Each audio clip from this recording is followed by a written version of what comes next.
Would you trust someone just because they smile? Because they seem polite? Because they offer help when you need it? Most of us trust, and that's exactly where the danger lies. Imagine the scene.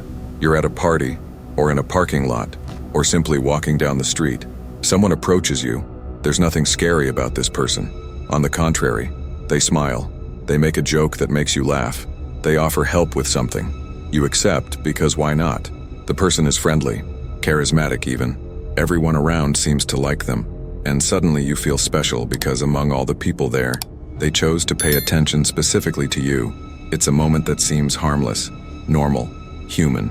Now imagine discovering, weeks or months later, that this same person has bodies buried in their backyard, that the smile that disarmed you had already disarmed dozens of other victims before you, that the calm voice, the magnetic presence, was just a carefully constructed mask to hide a predator.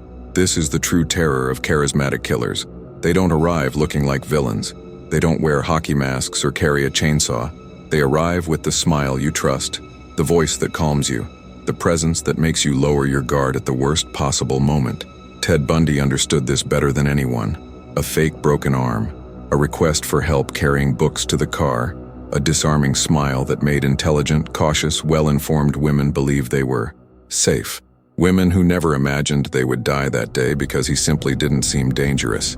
And that's the most lethal weapon of all, appearing to be the exact opposite of who you really are. Today, you're going to understand how the mind of someone who transforms charm into a lethal weapon works, how these predators choose their victims, why charisma is the perfect tool for manipulation, and most importantly, why you watching now, could be the next victim if you don't know how to identify the signs I'm going to show you. Because the knowledge you're about to absorb in the next few minutes could literally save your life or the life of someone you love. Stick with me until the end of this video. And if you, like me, believe that understanding the minds of murderers isn't about glorifying crime, but about protecting yourself from it, leave a like now. Subscribe to the channel, because here we don't romanticize psychopaths. We dismantle them. We expose the patterns, the tricks, the tactics they use to turn ordinary people into victims. And leave a comment. Have you ever felt that inexplicable discomfort with someone who seemed too perfect? That feeling that something was wrong, but you couldn't quite put your finger on what it was? I want to know your story because these intuitions may have saved your life without you even realizing it. Now let's delve deep into the case that perfectly defines how charisma becomes a lethal weapon. A case that shows that the real terror isn't in the monster you see coming. It's in the person you once trusted. July 1974, Lake Sammamish, Washington. A perfect Sunday. Sun shining, families picnicking, young people enjoying the summer. The kind of place where you feel completely safe, surrounded by hundreds of people. Janice Ott, 23 years old, was lying in the sun, relaxed, without a care in the world, until a man approaches. He's handsome, well-dressed, hair neatly styled, and he has his right arm in a cast, hanging in a sling. He smiles at her, polite, almost shy. He asks for help putting a sailboat in his car. Janice looks around. There are people everywhere. She hesitates for a second, but the guy seems harmless. He even makes a joke about how pathetic it is that he can't do it alone. She laughs and agrees to help. They walk together to the parking lot. Witnesses saw the two talking, smiling. Nobody thought it was strange. Nobody noticed anything wrong, because there was nothing wrong to notice, at least not on the surface. Janice Ott was never seen alive again. On the same day, a few hours later, Denise Naslund disappeared from the same lake. Same tactic, same man, same disarming smile, same plea for help. She accepted it too, and she never returned home either. His name was Theodore Robert Bundy, Ted Bundy, and that cast on his arm? Completely fake, a brilliant tool of psychological manipulation. Because what do you do when you see someone hurt and asking for help? You help. Your brain automatically categorizes that person as vulnerable, not as a threat. And that's exactly what Bundy exploited. He wasn't a monster in appearance. Far from it. He was charming, articulate, intelligent. He studied law at the University of Utah. He volunteered on a suicide prevention hotline, literally saving lives during the day. People loved Ted Bundy. Women felt safe around him. He was the kind of guy you'd introduce to your parents, the kind of guy you'd invite to dinner at home. And it was precisely this manufactured security, This confidence built with surgical precision that killed at least 30 women, but there were probably many more. Bundy never confessed to all his crimes. He liked to keep some secrets until the end. And here's what sends shivers down your spine. After kidnapping, torturing, and killing these women, Ted Bundy simply went back to his normal life. He went to college. He smiled at his neighbor. He helped an elderly woman carry her groceries. He went out to dinner with his girlfriend. Nobody suspected a thing, because evil, true evil, doesn't scream in your face. It doesn't wear a scary mask. It doesn't carry a sign saying, "I'm dangerous." Evil whispers. It seduces. It makes you feel comfortable. And when you realize you've fallen into the trap, it's too late. Ted Bundy was living proof that the most dangerous killer isn't the one you recognize from afar. It's the one you invite in. And you need to understand one fundamental thing. He wasn't a noir exception. He was a pattern, a model that repeats itself in dozens of other cases, because the strategy works. And when something works, other predators copy it. But to understand why this works so well, we need to open his mind and see what was really happening inside while he smiled at these women. So how does someone like that function on the inside? How does a person kill 30 women and continue smiling, making jokes, living a seemingly normal life? The answer lies in what forensic psychologists call a mask of sanity. It's a concept that psychiatrist Hervey Cleckley developed after studying hundreds of psychopaths, and Ted Bundy was the perfect example of this. On the outside, he was everything society values: handsome, intelligent, educated, ambitious, a normal person, even attractive in many ways. But on the inside, absolute emotional emptiness, zero empathy, zero remorse, zero real connection with other human beings. What he did have, and this is the most frightening thing, was a brilliant ability to mimic human emotions. Think about it. Since childhood, Bundy realized that he didn't feel things the same way other people did. When someone cried, he didn't feel sadness. When someone smiled, he didn't feel joy. But he realized he needed to fake these emotions to fit in. So he started observing. How did normal people act when they were happy? They smiled in a specific way. Their eyes would gleam slightly. Their voices would become lighter. When were they sad? Their shoulders would slump. Their voices would deepen. Their gaze would become distant. Bundy studied these reactions like a scientist studies a chemical formula. And then, he reproduced everything perfectly, like an actor rehearsing a role, but without feeling anything at all in reality. He knew exactly what to say to make you trust him. He knew when to appear vulnerable, like that broken arm that disarmed any suspicion. He knew when to appear confident, like the successful law student with a promising future ahead of him. He didn't improvise.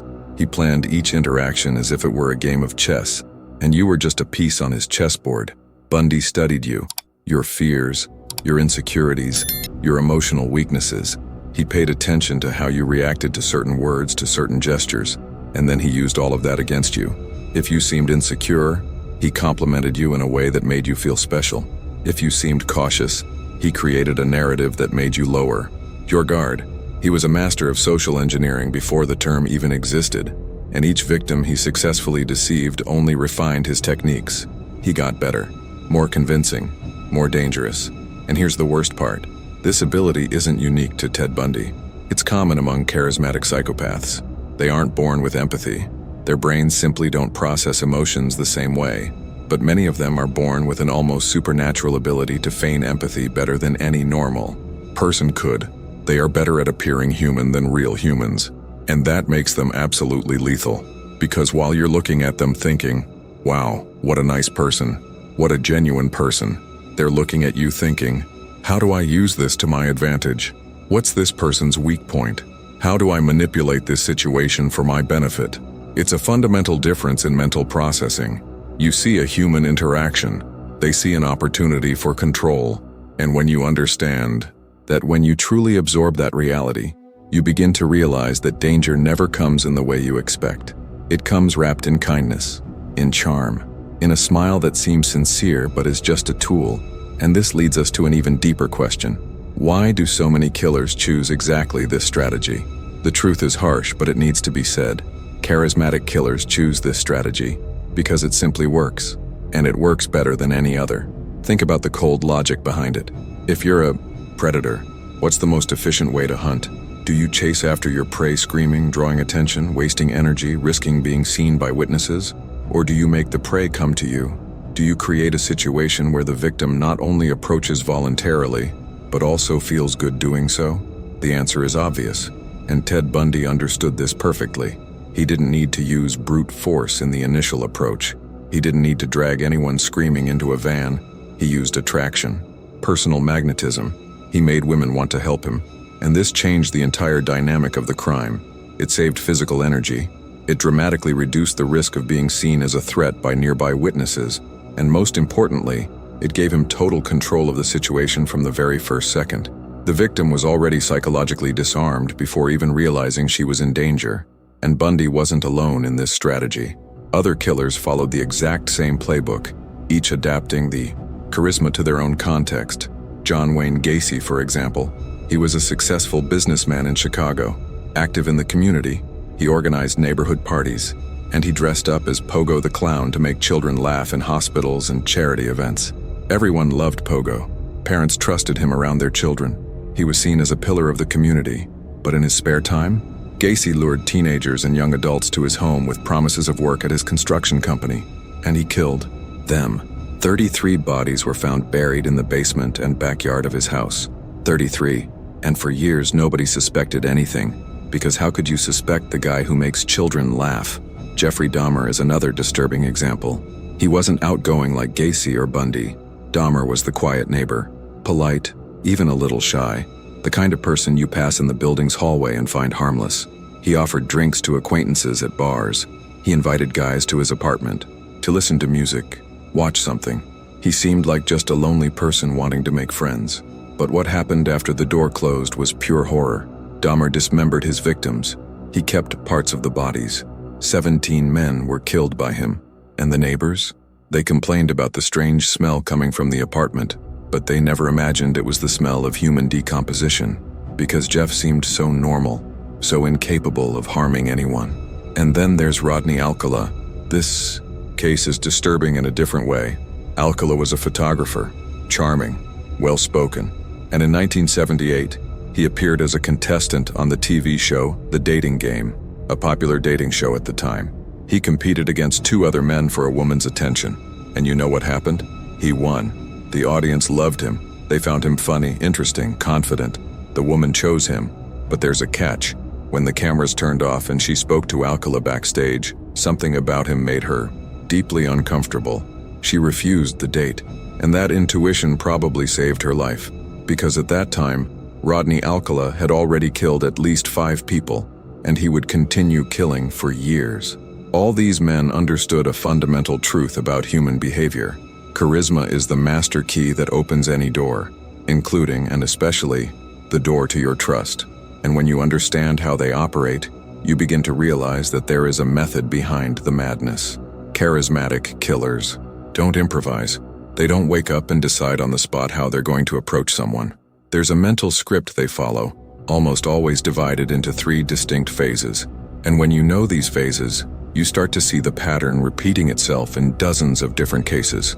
The first phase is idealization. This is where they make you feel special, unique, important.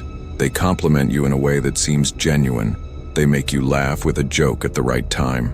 They create a connection that seems completely real, but is fabricated from beginning to end. Ted Bundy was a master at this. He didn't approach women aggressively or invasively. He observed. If the victim was carrying books, he asked about her course, what she was studying. He showed genuine interest, or at least what seemed to be genuine interest. Dahmer used a different but equally effective approach. He offered money to models to pose for photos. It wasn't a lot of money, but enough to seem like a legitimate opportunity, especially for young people who needed cash. He made it seem professional, safe, an opportunity, not a danger. And the victims accepted because everything in his presentation screamed trustworthy. The second phase is isolation, and this is perhaps the most critical. Once you trust them, once the initial connection has been established, they begin to distance you from the safe environment, and they do it in a way that seems completely innocent. Come with me to the car. I need to get something. Let's go somewhere quieter to talk better. Let me give you a ride. It's on my way anyway. It seems like kindness. It seems like convenience. but it's a carefully constructed trap. At this point, you've already lost control of the situation, but you haven't realized it yet. You still think you're making voluntary choices.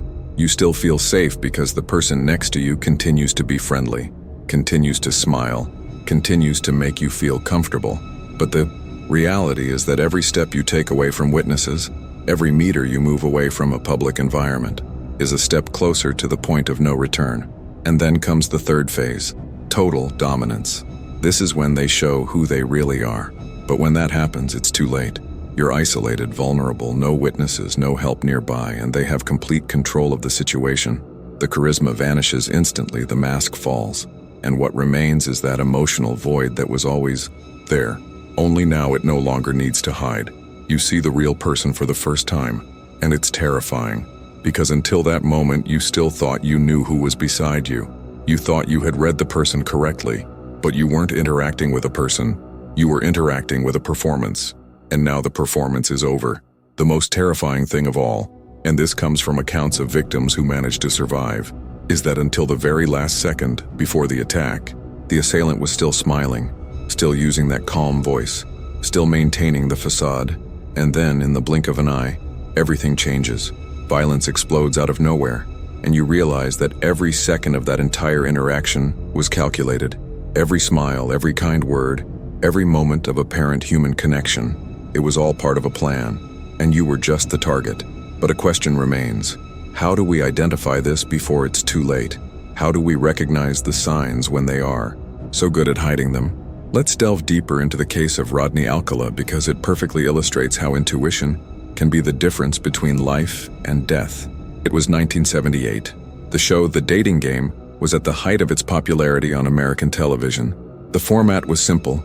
A woman asks questions to three men hidden behind a partition, and in the end, chooses one of them for a date. Pure entertainment, nothing more. In that particular episode, a woman named Cheryl Bradshaw was making the choices. On the other side, three contestants. One of them was Rodney Alcala, photographer, charming, well-dressed, with that kind of confidence that draws attention. He answered the questions with humor, with charm, with perfect timing. The audience laughed, applauded, and in the end, Cheryl chose him. Alcala won. The cameras captured the moment they finally saw each other for the first time. Smiles, hugs. The production was already arranging the date between the two. From the show's point of view, everything had gone well. But then comes the part that saved Cheryl Bradshaw's life. After the cameras stopped rolling, she spoke with Alcala backstage, and something about him made her deeply uncomfortable. She couldn't explain exactly what. It wasn't anything he said. It wasn't anything obvious. It was just a feeling, a visceral discomfort she couldn't ignore. So she did something many people don't have the courage to do. She trusted that intuition. She refused the meeting.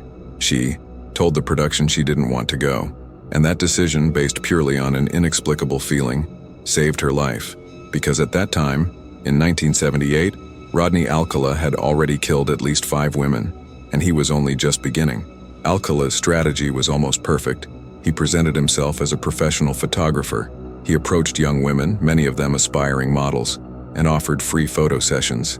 He showed his portfolio. He talked about previous projects. He seemed completely legitimate, trustworthy, professional, and the victims accepted because everything in his presentation screamed safe opportunity. He had expensive equipment. He knew the technical terms. He knew angles, lighting, composition. He was convincing because he wasn't just pretending to be a photographer. He really was a photographer. But what his cameras captured went far beyond artistic photos. When the police finally arrested Alcala and searched his belongings, they found something terrifying. Hundreds, perhaps thousands of photographs of women and children, many in innocent poses, some clearly uncomfortable, and others, investigators suspect, captured moments before death. These photos were trophies, ways to relive the crimes, to maintain control over the victims even afterward. The police released many of these images publicly, trying to identify the people in them. Some were recognized by family members. Many have never been identified to this day. And this raises a terrifying question. How many of these unknown people became victims? Rodney Alcala was formally convicted of 7 murders. But investigators who studied the case in depth believe the real number could exceed 130 victims. 130, and all because he had a terrifying skill. He knew how to smile at the right time. He knew exactly what you wanted to hear. He knew how to appear confident, professional, trustworthy, when he was exactly the opposite. He transformed a social skill that should create genuine connections into a lethal weapon. And his case shows us something fundamental about how we protect ourselves from this type of predator. So how do we protect ourselves? How do we identify these predators before it's too late? The answer lies in learning to recognize the micro-signals that your intuition picks up, but that your conscious brain often ignores. Because you've been taught your whole life to be polite, to give the benefit of the doubt, not to judge people by their appearance. And manipulators use exactly that politeness against you. So let's get straight to the point. There are 5 main signs you need to be aware of. The first is disproportionate charisma. If someone is excessively charming right away, to an intensity that doesn't make sense in the context, that's a red flag. Normal people don't become best friends in 5 minutes. They don't create an instant, deep connection with a complete stranger. Healthy relationships develop gradually, but manipulators, they accelerate this process on purpose. They make you feel like you've known them for years, when in reality, you've only known them for minutes. It's a bombardment of attention, compliments, exaggerated interest. And it works because it plays on basic human needs. The need to be seen, valued, special. But if it seems too good to be true, it probably is. The second sign is the boundary test. Manipulators always test how far you'll go. They start with small requests. Can I have your number? Add me on social media. Come with me for a second. If you say no and they immediately respect it, everything is probably fine. But if you say no and they insist charmingly with jokes, trying to subtly circumvent your refusal, that's a giant red flag. Because what they're doing is mapping your boundaries. They want to know, does this person respect their own will? Can this person maintain a firm no? Or does this person give in when I apply a little social pressure? Emotionally healthy people respect no the first time. Predators don't. They see no as a challenge to be overcome. The third sign is subtle isolation. Any attempt to distance you from witnesses or public spaces should set off alarm bells in your head. Let's go somewhere quieter so we can talk better. Let me take you, it's on the way. There's no point in you spending money on Uber. Come with me to the car to grab something quickly.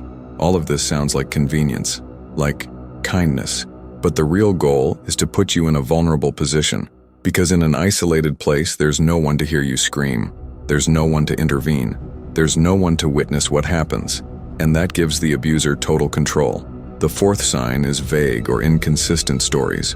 Bundy compulsively lied about college, work, and family. Dahmer invented narratives about photography projects. Alcala created personas that changed depending on who he was talking to. If you ask direct questions and the person evades them, if they don't give concrete details, if the story changes from one conversation to another, pay attention. Honest people have no problem giving details about their lives. Liars avoid details because details can be verified. And if they are caught lying, the mask falls. And the fifth sign, perhaps the most important of all, is your own discomfort. Cheryl Bradshaw refused to go out with Rodney Alcala because something wasn't right. She couldn't rationally explain what it was. She had no evidence, no proof, but her body knew. Her intuition screamed that something was wrong, and she listened. Never, ever ignore your own fear. Never dismiss that inexplicable discomfort as paranoia or exaggeration, because often, your subconscious brain is picking up signals that your conscious mind hasn't yet processed, and that can literally save your life. But to understand why these signals work, we need to look at the science behind it all. The science behind this is as disturbing as it is fascinating. Neuroscientists around the world have studied the brains of psychopaths using functional magnetic resonance imaging, fMRI, a technology that shows which areas of the brain are active in real time. And what they discovered completely changes how we understand these people. The area responsible for empathy, the ventromedial prefrontal cortex, is significantly underactive in psychopaths. What does this mean in practice? When a normal person sees someone suffering, crying, or afraid, the brain automatically lights up this region. You feel discomfort, you feel compassion, you want to help, or at least stop causing that suffering. But in psychopaths, nothing. The region remains dark. They observe suffering in the same way you would observe a chair, without any emotional reaction. It's as if the empathy circuit simply doesn't exist. And this is not a choice. It's not that they decide not to feel. Their brains literally don't process that information in the same way. But there's something even more disturbing. While the area of empathy is dimmed, the reward area, linked to pleasure and satisfaction, lights up intensely when they manipulate or dominate someone. For you and me, feeling that we've deceived someone generates guilt, discomfort, shame. For them, it generates pleasure. The brain releases dopamine, the same neurotransmitter associated with good food, sex, and achievements. So for a charismatic psychopath, deceiving you isn't a means to an end. It's not just a tool to get what they want. It's the pleasure itself. The manipulation itself is the reward. And the more complex and successful the manipulation, the greater the pleasure. Ted Bundy described exactly that in an interview he gave before his execution. He was trying to explain what was going through his mind during the crimes, and he said something chilling. He felt a surge of power and control when he saw the trust in the victim's eyes just before attacking. It wasn't about the violence that came after. It wasn't about the murder itself. It was about that specific moment when the person still trusted him, still believed they were safe, and he knew they weren't. That absolute control over another person's perception was what generated the ultimate pleasure for him. Complete psychological dominance. Seeing that he had perfectly orchestrated the situation, and the victim didn't even realize it until the very last second. And here's the central point. Everyone needs to understand they don't feel guilt afterward. They don't feel remorse. They don't have nightmares about the victims. They don't carry the emotional weight of having destroyed lives. They don't feel any of that. What they feel is satisfaction. The satisfaction of having successfully executed the plan, of having deceived everyone around them, of having been smarter than the police, than society, than the victims themselves. And the better they get at it, the more pleasure the brain releases. It's a cycle of positive reinforcement. Every time the manipulation works, the brain rewards the behavior, and this makes them refine their techniques, become more convincing, more persuasive, more dangerous with each interaction. That's why charisma is such an effective weapon in their hands, because it's not just an external tool, it's something their own brains encourage. Every smile that disarms someone, every joke that makes the victim relax, every moment of false connection that lowers someone's guard. All of this generates neurological reward, and over time, they become masters at it, not because they are necessarily geniuses, but because their brains are literally trained for it through chemical reinforcement. And when you understand this mechanism, you realize you're not dealing with people who can be reformed through moral or emotional appeal. You're dealing with fundamentally different brains, and this leads us to an even more frightening reality. Bundy was not unique. The list of charismatic killers is frighteningly long, and when you start studying these cases, you realize that the pattern repeats itself almost mechanically. They aren't isolated aberrations, they are variations on the same theme. And that should put you on alert because it means that this type of predator is much more common than we would like to believe. John Wayne Gacy is one of the most disturbing examples. He was a successful businessman in Chicago. He owned a construction company that employed dozens of young people. He was extremely active in the community. He organized neighborhood events, and he dressed up as Pogo the Clown to make children laugh in hospitals, parties, and charity events. Everyone in the neighborhood knew Gacy, and everyone liked him. He was seen as a pillar of the community, someone who truly cared about the people around him. But in his spare time, he tortured and killed teenagers and young adults. 33 bodies were found buried in the basement and backyard of his house. 33. And for years, nobody suspected a thing. Why would you suspect the guy who makes kids laugh? Dennis Rader, known as BTK, which stands for bind, torture, kill, was another master of the double life. He was a leader in the local church, a seemingly dedicated family man, an active Boy Scout. He worked as a compliance officer in the municipality, literally checking if people followed the rules. And at the same time, he was one of the most cruel serial killers in United States history. He broke into houses, tied up entire families, and methodically tortured them. And then, he would go home, have dinner with his wife and children, go to church on Sunday. He even sent taunting letters to the police, detailing the crimes because he knew that no one would ever suspect the upright man, the exemplary citizen he appeared to be. His arrogance was so great that it eventually got him, but he operated freely for decades because the mask was perfect. Paul Bernardo in Canada was the kind of guy mothers would want their daughters to date. Charming, handsome, polite, from a good family. Along with his wife, Carla Homolka, he kidnapped, raped, and murdered young teenagers, including Carla's own younger sister. And throughout all this time, he remained the nice neighborhood guy, the perfect couple everyone admired. They had barbecues, they invited neighbors, they smiled in family photos, and nobody imagined that in the basement of that seemingly normal house, unimaginable horrors were taking place. Herb Baumeister was a successful businessman, married for years, owner of a chain of pool and spa stores that was extremely popular in the American Midwest. He had children. He participated in school events. He was active in business circles. And in his spare time, he killed men he met in gay bars and buried their bodies in the backyard of his own mansion. At least 11 bodies were found when the police finally obtained a search warrant for the property. But investigators believe the real number is much higher, and nobody suspected anything. Not his wife, who lived in the same house, not the employees, not the clients, because Baumeister was a master at performing normalcy. And that's exactly the pattern that connects all these cases. They all knew how to perform normality flawlessly.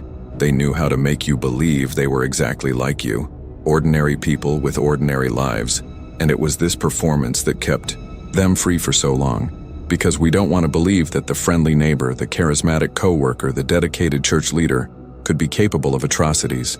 Our brains resist that idea, and manipulators know this. They exploit exactly that cognitive resistance. So the question remains, what do you do with all this information now? So what do you do with all this information? How do you transform knowledge into real protection? Because understanding how these predators work isn't just morbid curiosity. It's psychological self-defense. It's the difference between being a potential victim and being too smart to fall into the trap.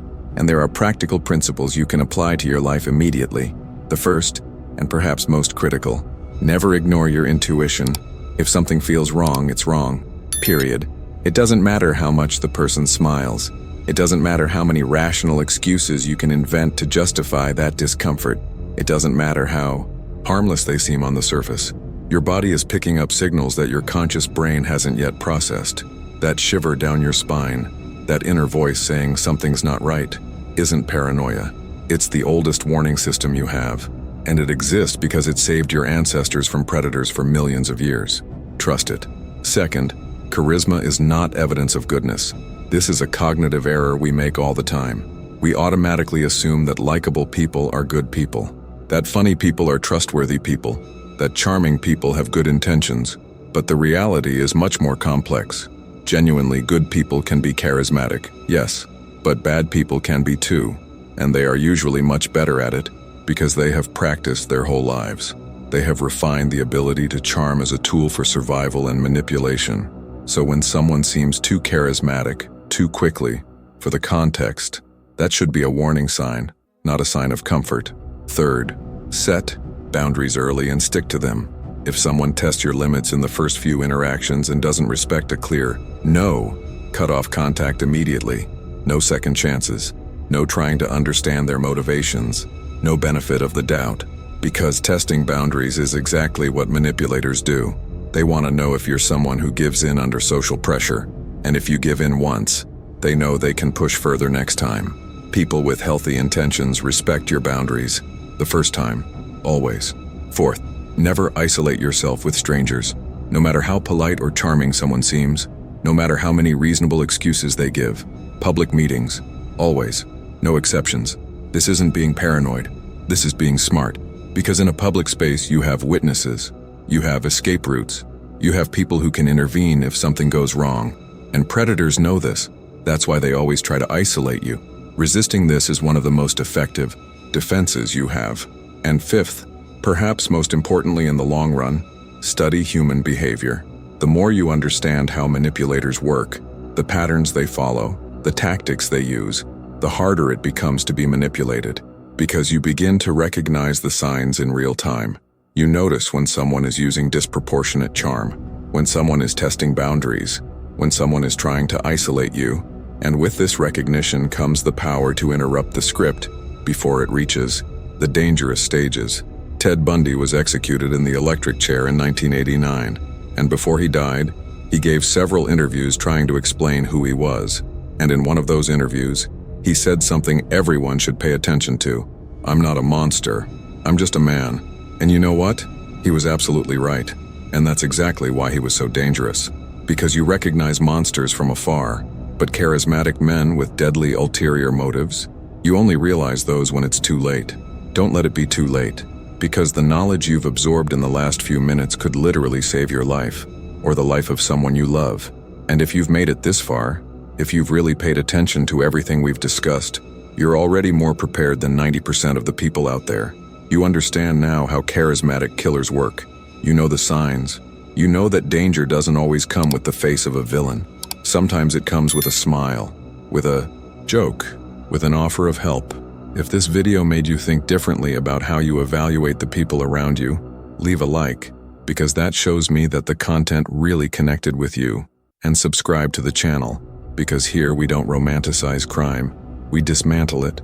We expose the patterns, the tactics, the real psychology behind murderers and manipulators. And every new video is another tool of protection that you carry with you. Leave a comment saying, "I made it to the end. I want to know that you absorbed all of this." And if you have any personal stories about when you felt that inexplicable discomfort with someone, share them below. These stories are valuable. They validate other people's intuition. There's a video over here that complements this topic, delving into other manipulation patterns you need to know. Click and continue watching it, because the more you understand about how predators operate, the safer you become. Be wary of smiles that are too easy, and we'll see each other in the next case.